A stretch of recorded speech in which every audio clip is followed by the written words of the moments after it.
पंचभाव में तुला राशि का सूर्य आ जाए और जो सूर्य जो है निवास कुंडली में शनि के घर में बैठ जाए तो संतान में बाधा उत्पन्न हो जाती है। दूसरा, यदि सूर्य अष्टम भाव में आ जाए, 8वें घर में, और शनि पंचम भाव में आ जाए, तब भी संतान में बाधा उत्पन्न होती है। हिमएस्ट्रो पर आपका स्वागत है। मैं जीवन कुमार शर्मा। आज का जो मेरा विषय है वह संतान प्राप्ति क्यों नहीं होती है, उस विषय पर हो रहा है। साथियों, ज्योतिष में कुछ ऐसे योग बनते हैं जिस कारण संतान में बाधा उत्पन्न होती है, और अगर उन कारणों को हम ढूंढ लें और उसका उपाय करें तो हमें संतान प्राप्ति हो सकती है। हम संतान का भाव कहाँ देखते हैं, संतान कैसे उत्पन्न होती है? जब लगन कुंडली देखते हैं तो लगन कुंडली में जो पंच भाव है ना, पंच भाव को हम पुत्र भाव कहते हैं। पंच भाव से संतान देखी जाती है, बृहस्पति से संतान देखी जाती है। प्राचीन ज्योतिष के अनुसार जो है सप्तमांश से भी संतान का विचार किया जाता है। अब जिन लोगों के जन्म कार्तिक मास में होता है, कार्तिक मास सूर्य जो है तुला राशि में होता है और तुला में सूर्य जो है नीच का हो जाता है। और जब ये हमारी कुंडली है, जहाँ पर जो पंच भाव है, पंच भाव एक ये लगन है, 1 2 3 4 5, जहाँ से हम संतान का विचार करते हैं, इस पंच भाव में तुला राशि का सूर्य आ जाए और जो सूर्य जो है निवास कुंडली में शनि के घर में बैठ जाए तो संतान में बाधा उत्पन्न हो जाती है।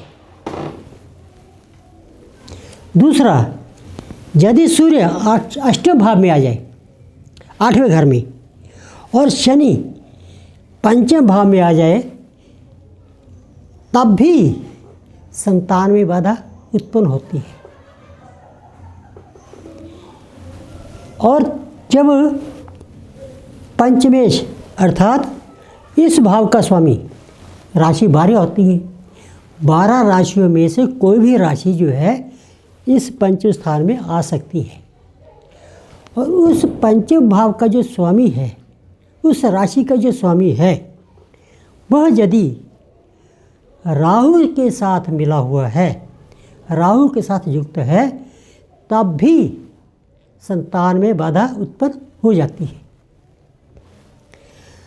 अगर गुरु जो है बृहस्पति सिंह राशि में हो और पंच भाव में पाप ग्रह आ जाए, पाप ग्रह अर्थात मंगल आ गया, शनि आ गया, राहु या केतु हो, तब भी आपका जो है संतान प्राप्ति में बाधा आ जाती है।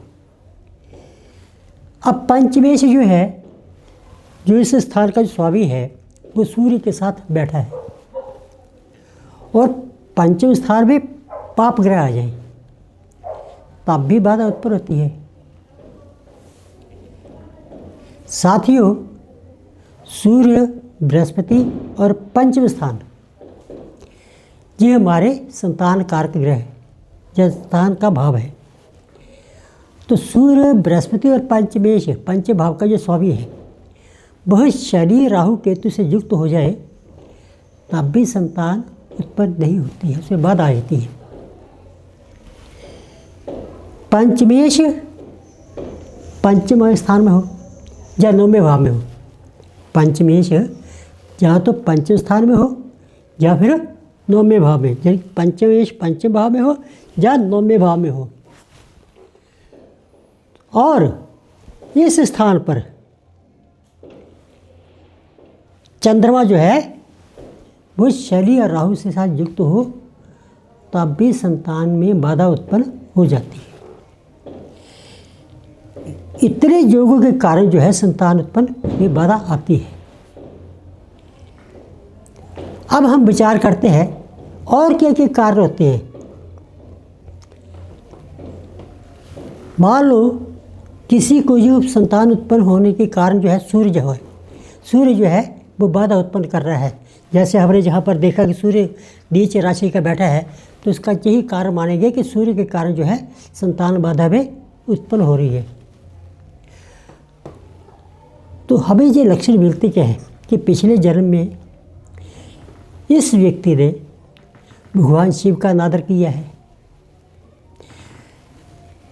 पक्षी राज गरुड़ का निरादर किया है, और अपने पिता के साथ उसने अच्छा व्यवहार नहीं किया है। इससे उसको जो है पितृदोष लग गया, और उस पितृदोष के कारण ही उसे संतान बाधा उत्पन्न हुई है। इसका उपाय क्या है? भगवान शंकर का जो है मंत्र जाप करके उसका हवन करवाए, महामृत्युंजय मंत्र, या फिर आप पार्थेश्वर पूजन करवा सकते हैं। दूसरा, अपने पिता के निमित्त जो है पितृपक्ष में उसको दान किया जाए। परंतु फिर भी जो है पिता से जो है इसके पितृ जो दोष होता है, पितृदोष होता है, पितृदोष खत्म समाप्त करने के लिए जो है हमें भगवान शिव का मंत्र का जाप करवाना ही श्रेयकर रहेगा, शुभ रहेगा, अच्छा रहेगा।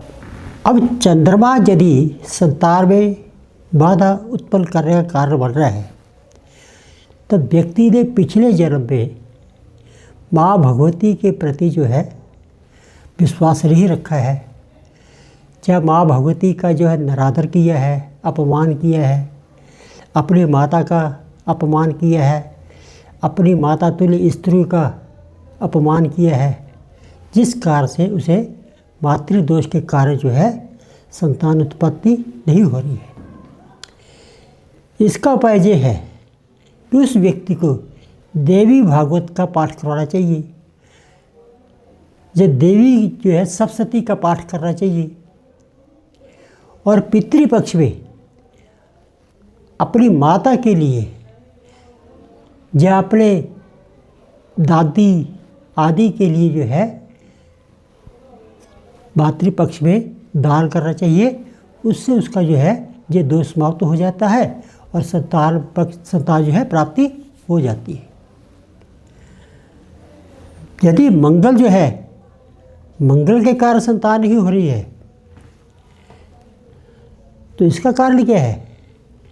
इसका कारण है कि उस व्यक्ति ने ग्राम देवता की पूजा नहीं की पिछले जन्म में, या फिर भगवान कार्तिकेय का अपमान किया है, या फिर अपने भाई बंधुओं को कष्ट दिया है। इस कारण से उसको जो है संतान पैदा नहीं हो रही है। उसके लिए क्या है, जो उस समय का जो ग्राम देवता है, उस गांव के जो देवी देवता है, उसके निमित्त जाकर के यज्ञ भंडार करें, उसका मंदिर बनवाएं, अपने भाई बहन जो है उनको जो है दान करें, उनको उपहार दें। इससे भी उसका जो मंगल दोष समाप्त हो जाएगा और संतान प्राप्ति हो जाएगी। बुध से बच्चों पर भी विचार होता है। हो सकता है पिछले जन्म में, हमारे शास्त्रों अनुसार ये कहा गया है कि पिछले जन्म में जो है बच्चे को कष्ट दिया होगा,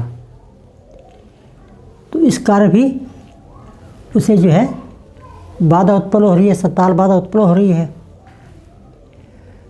और अगर ऐसा है तो आप भागवत की पूजा करवाएं, आप पक्षियों को दाना डालें, बच्चे को उपहार दें। यदि बृहस्पति से संतान बाधा उत्पन्न हो रही है, क्योंकि बृहस्पति जो है संतान कारक ग्रह है, यदि बृहस्पति से संतान बाधा उत्पन्न हो रही है तो पिछले जन्म में शास्त्रोनुसार उस व्यक्ति ने गुरु को कष्ट दिया है, गुरु का अपमान किया है, गुरु की बात नहीं मानी है, या फिर उसने फलदार पेड़ों को कटवाया है। अगर ऐसा है तो उस जन्म में उस व्यक्ति को गुरु की सेवा करनी चाहिए, फलदार वृक्ष लगाने चाहिए, जिससे जो है अपना बृहस्पति का जो दोष है समाप्त हो जाएगा, और बृहस्पति दोष समाप्त होने के बाद उसे संतान उत्पन्न हो सकती है। यदि शुक्र के कारण संतान बाधा उत्पन्न हो रही है, इसका मतलब उसने फूलदार पौधों को नष्ट किया है या गाय को प्रताड़ित किया है, इसलिए इसे हम जक्षणी का श्राप मानते हैं। अगर ऐसा है तो इस व्यक्ति को जो है गाय की सेवा करनी चाहिए या देवी भागवत करना चाहिए।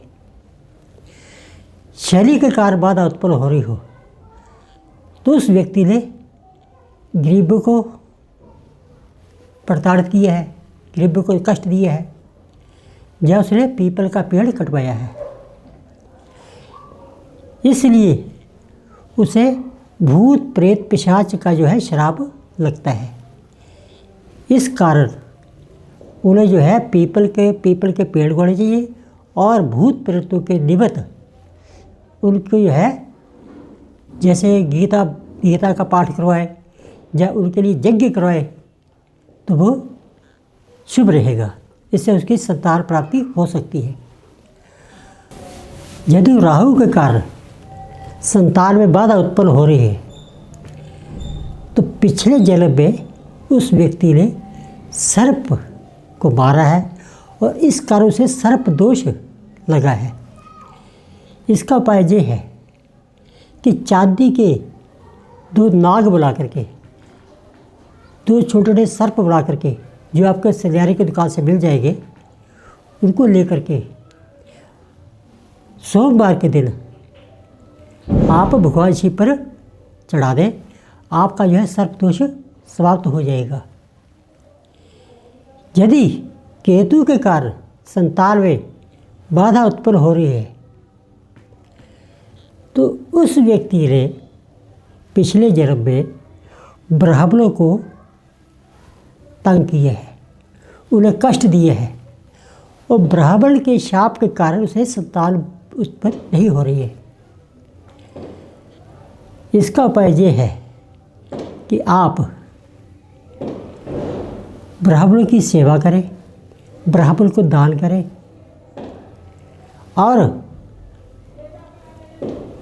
नारियल लेकर के आप भगवान शिव पर चढ़ाए शाम के समय, तो ब्राह्मण का शाप जो है वो समाप्त हो जाएगा और आपको जो है संतान उत्पत्ति हो जाएगी। साथियों, ये आज का जो मेरा वीडियो है ये संतान बाधा पर बताया गया है। इससे रिलेटेड यदि आपका कोई और प्रश्न है आप मुझे पूछ सकते हैं, और आप मेरा जो चैनल है इसे सब्सक्राइब करें। जय